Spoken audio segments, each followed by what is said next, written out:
Georgia O'Connor here. Big up Julius. Ring IQ. Welcome to the relay. Welcome to the relay. We're covering today's top boxing news. Ow!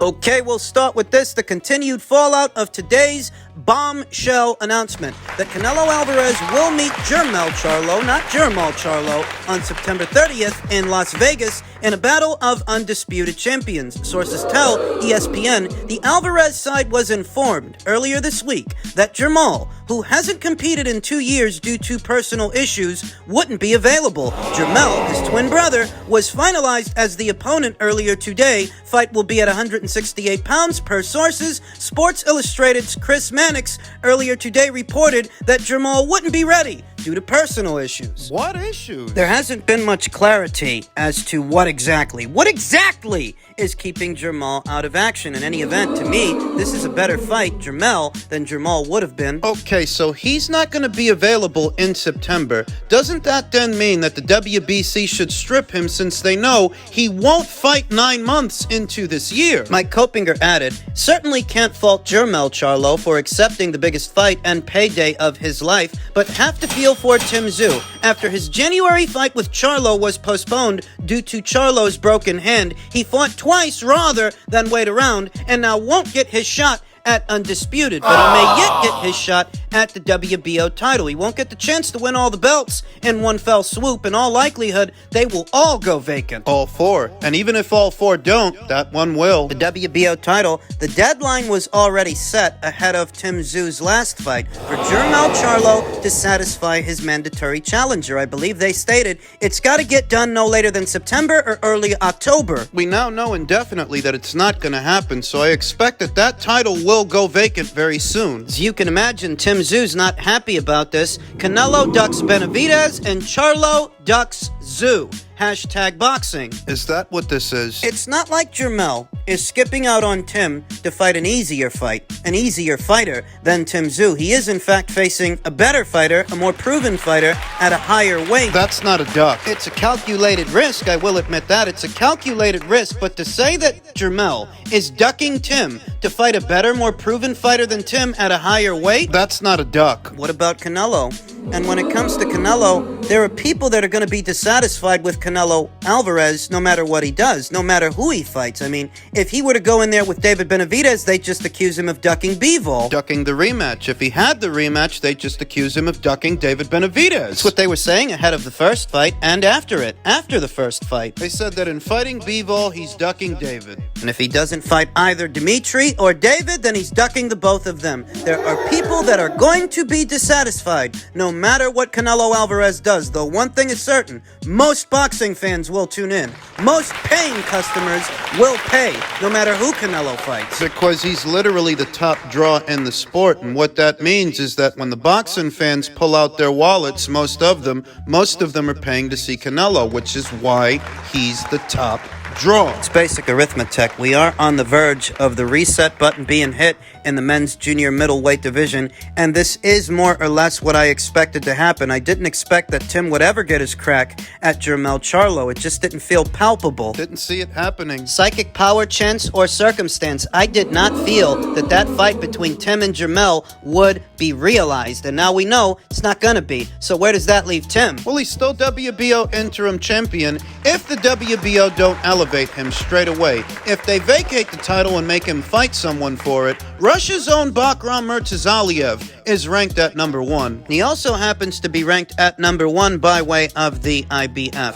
If both the WBO and IBF titles go vacant, is it possible that a fight between them could be ordered for both alphabet titles? That'd be a convenient solution to the world title situation at junior middle. The last we heard when it came to the Tszyu people, George Rose, was that they were looking to do the Charlo fight in October. That must have been communicated to them before this past week, before this decision was made. The decision to swap out Jermall for Jermell. They thought the fight between them would be going down in October. The silver lining is there's still plenty of time to schedule another fight. Schedule a fight with Tim Tszyu and Bakram Murtazaliev. Bakram, who sports a professional record of 21 wins with no losses, no draws, 15 knockouts. This guy's been the IBF's mandatory challenger since 2019. He was actually in line to fight for the IBF title before Jermell even won it. Became the IBF's mandatory challenger in 2019 when he beat Jorge Fortea, but he never got the shot at Jermell. I think his only chance to fight in a big fight now would be to fight Tim Tszyu. Though it might require him to travel, we all know that Tim Tszyu draws well,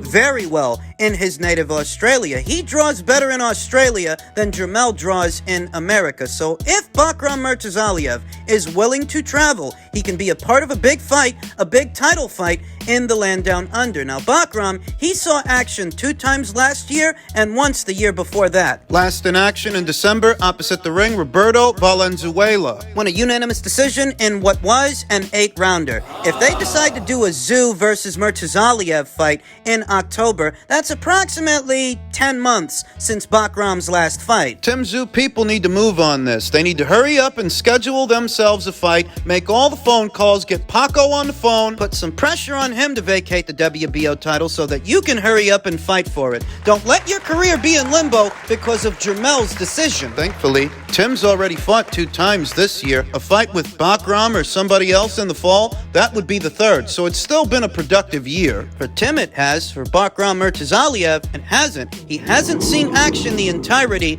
of this year, even if he has fought in the last 12 months. Get him in the ring, knock him out, become champion. South of super middle, at welterweight, Errol Spence says, I made concessions that business people felt Crawford didn't need or deserve. You've got to give some gimme. There's got to be some concessions, sacrifices on both sides. Otherwise, what would have happened to this fight is what we already saw happen to the Fury versus Usyk fight. Doesn't look to be happening this year. I feel like it was basically me making concessions that people thought I wasn't going to make. Spence said in an interview on the Last Stand podcast with Brian Custor, I basically gave him stuff that the business people felt he didn't need or deserve. I wanted to make the fight happen, so give it to him. It's important to get the chronology of things down. At the time that these two decided to enter talks, Terence Crawford was the biggest fight that Errol could have hoped to have. At that time it was. His options were to either rekindle talks for a Terence Crawford fight or move forward with a Keith Thurman fight. And we all know Errol Spence, he's been adamant. He doesn't want to give Keith Thurman the time of day. Canelo wasn't over there. Even if in previous years there was an interest on the PBC side to do a Spence versus Canelo fight, at that time when these guys re-entered talks, Canelo wasn't over there. He only recently crossed over to the PBC, so at that time, Canelo wasn't an option for Spence. It was either Keith Thurman or Terence Crawford. He chose Terence Crawford. And credit to him. I think we all owe him a debt of gratitude for doing that. Stefan Espinoza, Showtime's president of sports and events programming, told BoxingScene.com in an interview that everybody involved in the fight made concessions that they never made before. It was a unique set of challenges in this particular fight. Part of it was that there were 2 very involved fighters. In particular, Terence was very active, Espinoza explained. He's got a good team around him, but he's running his own show and is very directly involved in it. He was very specific in defining needs, wants, and requirements for negotiations. So it was a little bit different of a discussion. Usually, there is a promoter involved, and there wasn't one on the Crawford side. It was unique. This is a high-profile. This is a high-profile, career-defining fight. It was a long, grueling process at times, but that's how it should be. That's the way it needs to be. No one should go into this fight with less than 100% satisfaction with the deal. It wasn't so much specific terms as it was concessions that they had to make. When the fight fell apart last fall, everybody had a bad taste in their mouth. Nobody was satisfied with how it felt. And so, when we were able to come back together and start discussions again, that's what motivates everybody. We knew what it was like to get to the 2-yard line and for it not to happen. The difference the next time around was that everybody used that to push themselves to a point of discomfort. Everybody gave a little bit more the second time around. That's good. But if you think it's a coincidence that the people at the PBC and Showtime are having a year like this, what is set to be the biggest year in boxing they've had in years. Perhaps the biggest year in boxing since the PBC's inception. That's not by accident, that's by design. They need to have a big year this year, and not just this year, next year too. To show the higher-ups at Showtime and Paramount that boxing is a worthwhile investment, that it still moves the needle and it still has a market here in America, so long as you make the right fights, the fights that people have been asking for. Previous years, perhaps the people at PBC and Showtime could have afforded to wait, but this year, they can't wait any longer. They need to make the biggest fights possible. I tell people this and they insist on being obtuse. Some childish, argumentative individuals who take it personal that I highlight the PBC's shortcomings, or was highlighting those shortcomings in previous years, without asking themselves a simple question. Don't you notice that Showtime and the PBC have a lot going on this year? Yeah. Why wasn't last year like this, or the year before that, or the year before that? They've got a lot going on right now. A lot is happening, but why is it all happening now? Why this year? And I told you why. Some people just don't want to believe it. Ever since that whole hubbub started, all those layoffs at Showtime, Show cancellations, belt tightening, budget cuts, people's jobs are on the line, and they have to justify their continued existence and employment on the network. And it really is as simple as that. Errol Spence Jr., he was non-committal. Should a rematch take place?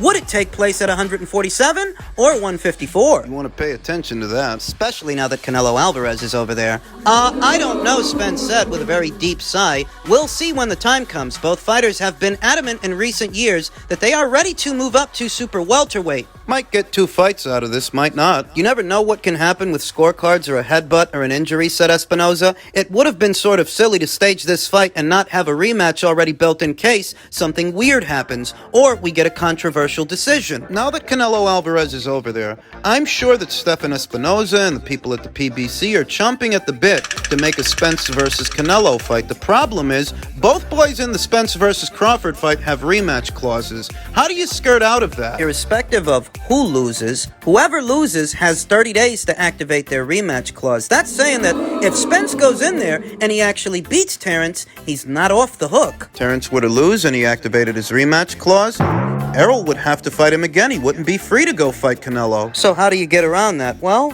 if it were to go to the judges' scorecards and the fight were scored a draw, there would be no winner and no loser. No one who could activate the rematch clause because nobody lost. Don't you remember that's what happened with Deontay Wilder and Tyson Fury the first time? In the first fight, they had a 2-way rematch clause, but no one could activate it because it was scored a draw. It's why Tyson Fury was able to jump into bed with Top Rank and fight other people, 2 of them, en route to a Wilder rematch. If this fight between Terrence and Errol is scored a draw, that voids the rematch clause. That's why Terrence has got to make sure he takes it out of the judge's hands. You leave it in the judge's hands, there could be funny business. Even if you're in bed with these people now, don't forget who the house fighter is. The house fighter is Errol Spence Jr., the fighter they wanted to put in the ring with Canelo. Tom Brown let the cat out of the bag last year. The fighter they wanted to put in the ring with Canelo was Errol. They wanted to make the fight between Canelo and Errol more than they wanted to make the fight between you and Errol. Gotta knock this fucker out. Yes, to. Even if he is a network and promotional free agent with no association to any other promotional outfit, he's still the away fighter, and he could be reminded of that on the scorecards if he lets them go there. Lets this fight go to the cards. I've got Terrence knocking out Errol Spence Jr., and that's been my prediction for the last 4 or 5 years. But for his own sake, he better live up to those expectations.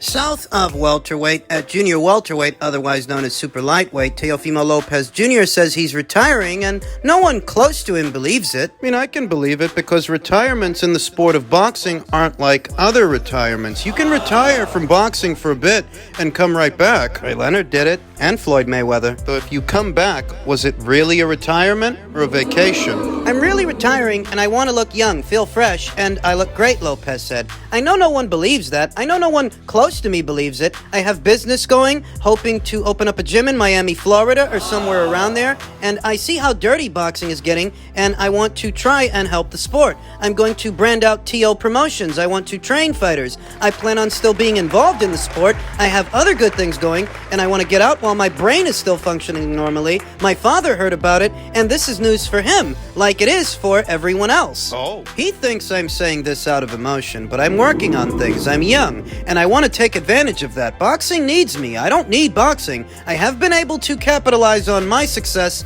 in boxing. I guess I'm tired of being used. I give the people what they want, and I get spat on. Haven't people had enough of me already? LOL. I had people saying I was mentally ill, that I was going to commit suicide, and that Taylor was going to end my career. Well, none of that happened, did it? I look pretty, I have all my eggs lined up in a basket. I love boxing, but it would take 9 figures for me to come back. It's not that I dislike boxing, I just don't like a lot of people in the sport. Boxing is full of a bunch of fucking schmucks. It's filled with backstabbers and scumbags. I have a high priority right now to take care of myself. I did ask myself if I still have it with the Taylor win, and the momentum I got off of that, I can build 2 other things. I know a lot of people don't like me, and I know a lot of people do like me. I like to be the guy who kids can place some hope in and be an inspiration for kids who want to get involved with the sport. Teofimo Lopez's love-hate relationship with the boxing community at large. Some people love him, some people hate him. Some are indifferent, but he's saying that he's tired of it. Most speculate that this retirement, this impromptu retirement, will only last as long as it takes to get his divorce finalized. No one close to me, no one in my family or friends believes I'm retired, Lopez said. I believe me, I've built a lot. I have a big fight coming up in court, which is the biggest fight of my life for my son.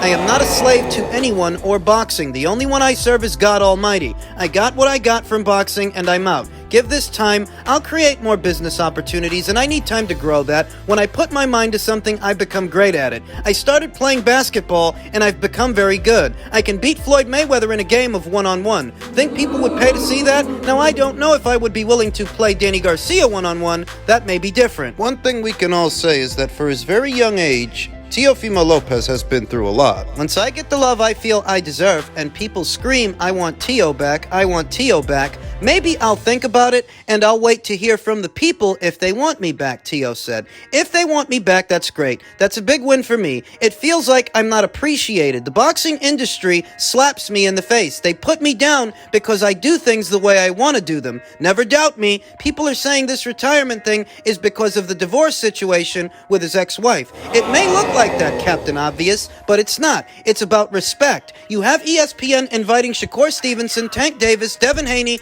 and Clarissa Shields to the ESPYs, and I'm not. Clarissa's the only one who really deserves to be invited from that group. I'm nowhere to be found. I gave up the WBO belt, and I will give up the ring belt, but I want the ring belt. I'll figure that out a year from now. I'm affiliated with ESPN through Top Rank, and if my own network doesn't want to support me after I got their highest ratings this year, what can I do? I have to get out. Maybe Lopez needs a long holiday. Maybe he does need a break. He's got some issues outside of the ring that need tending to, and that could distract him. I mean, if somebody in the next couple of weeks or the next couple of months ends up fighting for the newly vacated WBO title, then we'll know that Lopez was serious. As it stands, the WBO hasn't ordered anyone to fight for the newly vacated title. I just don't know what Teofimo Lopez wants. He talks about the criticism that he receives, but all his contemporaries receive the same criticism. All the guys he named, Shakur Stevenson, Gervonta Davis, Clarissa Shields, they're all subject to the same scrutiny. They aren't scheduling impromptu retirements. You could spit in the wind and hit a fighter in the sport of boxing that feels underpaid and underappreciated. In many ways, it's an occupational hazard, as is the scrutiny. Comes with the territory. Same scrutiny he's so tired of will still be there if and when he decides to come back, so maybe he needs a better way of dealing with it? But maybe he does need some time off. Best wishes to him in whatever he decides to do.